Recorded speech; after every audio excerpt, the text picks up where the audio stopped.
Thank you for joining me today for Listening Skills 101. My name is Professor Eleanor Earl, and let's get started.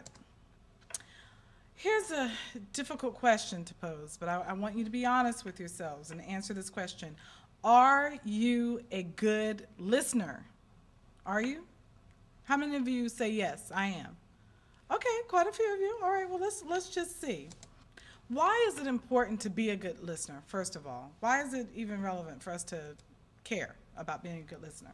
Well, I want to deal with first some possible outcomes for being a poor listener that will help us understand why it's important to be a good listener. Well, first of all, you could miss important information. If you're not a good listener, if you're a poor listener, you could miss important information that will negatively affect the outcome of the work that you do. Let me give you an example. Say, for instance, you're a car salesman, okay? It's been a really long day. You haven't met your monthly quota. You know that you're going to be in really, really hot water very shortly if you don't do something. Well, in comes the perfect candidate to sell a car. It's an attractive woman in her mid to late 30s. You can tell from just looking at her that her socioeconomic status is probably where she can afford a nice, pretty pricey car. So you approach. Well, the woman begins to tell you exactly what her needs are, okay? But you're not really listening because you're already calculating your commission on this particular sale that you just know you're going to get. But what she's saying to you is that she has 3 kids. She has a mother who also is in a wheelchair, so she has to transport her wheelchair and all. And she's telling you about some of the things that she'd like in a car. It needs to be roomy and spacious. But you aren't, once again, paying attention. You aren't really listening to her. Well, here's what you end up doing as a result of not listening. Back to missing important information, the details that people are sharing. You take her over to see a really pricey, nice sports car. Okay, now she certainly can't fit her mother's wheelchair, her mom, and the 3 kids into a sports car. But again, you missed those details because you were thinking about other things. Now here's another potential outcome for poor listening skills.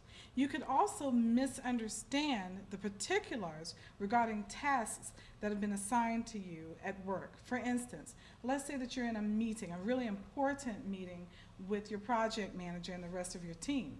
And you've been to many of these meetings before. You pretty much know what the new projects are coming up. So because you're a hotshot, you feel like, well, I don't really have to pay attention. I can think about other things, and that's what you do. But during the course of this particular meeting, your project manager has asked you to do something very specific that's critical to the success of this project, but you didn't hear it. Okay, well, what's the potential outcome of this?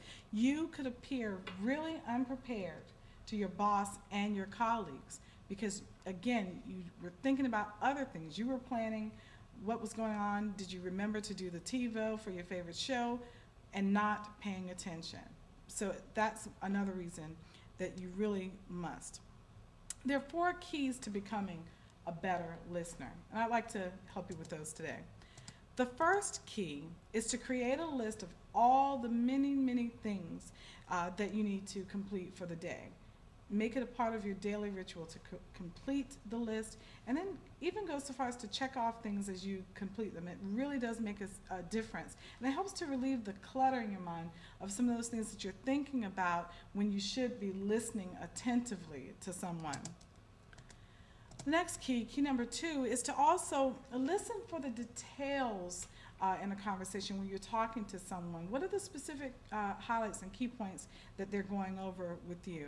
And also, a good example is if you're in a meeting, really, again, pay attention to taking notes, copious notes, as I say. The more, the better, as I referenced earlier, because later on, if you did miss something, you will be able to refer back to your notes for clarity. Then key number 3, do an honest now, self-assessment of your listening skills. So you're going to ask yourself questions and give very honest answers like, do I blank out when people are talking to me? How many of you have ever done that? Okay, yes, that's what I thought. And also, do I forget what someone has said to me only minutes after we've spoken? How many of you have done that? Okay, yeah, okay.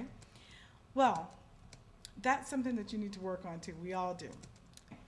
And key number 4 to becoming a good listener is as follows, and this is a really good one.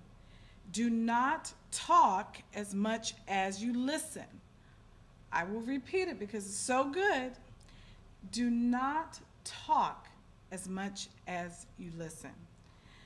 Are you busy expressing yourself so much in a conversation with people that you fail to listen to what others are saying to you? How many of you are guilty of it? Okay. Now, many people just don't realize that in order to be a dynamic communicator, you must first become a dynamic listener. I'll repeat that again too.